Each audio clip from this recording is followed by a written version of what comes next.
भगवद गीता का 7वां अध्याय ज्ञान विज्ञान योग के नाम से जाना जाता है। इस अध्याय में भगवान श्री कृष्ण अर्जुन को ज्ञान और विज्ञान का योग सिखाते हैं। मुख्य बिंदु। भगवान का स्वरूप और ज्ञान। श्री कृष्ण अर्जुन को बताते हैं कि वे ही सबका आधार हैं। सब कुछ उनका ही प्रकट स्वरूप है और उनके बिना कुछ भी नहीं है।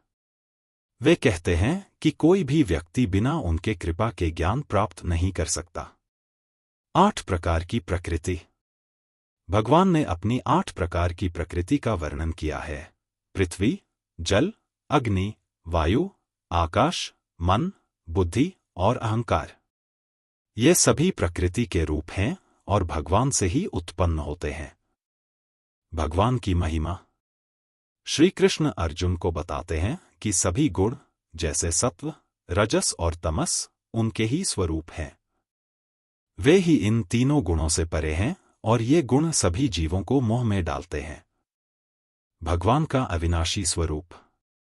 श्री कृष्ण कहते हैं कि वे ही परम सत्य हैं और उन तक पहुंचना अति दुर्लभ है। जो लोग इस संसार में मोहित होकर उनके स्वरूप को नहीं पहचानते, वे उनके अविनाशी रूप को नहीं जान सकते। भगवान की शरणागति। अर्जुन को भगवान की शरण में आने के लिए प्रोत्साहित किया गया है। श्री कृष्ण कहते हैं कि जो भी मेरी शरण में आता है, मैं उसकी समस्त बाधाओं को दूर कर देता हूं। भगवान की कृपा।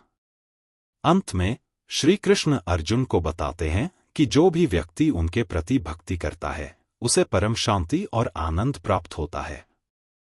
भगवान की कृपा से ही व्यक्ति मोक्ष प्राप्त कर सकता है। 7वें अध्याय में भगवान श्री कृष्ण ने अर्जुन को यह सिखाया कि सभी ज्ञान का स्रोत वही है और उन्हें समझे बिना व्यक्ति को पूर्ण ज्ञान प्राप्त नहीं हो सकता।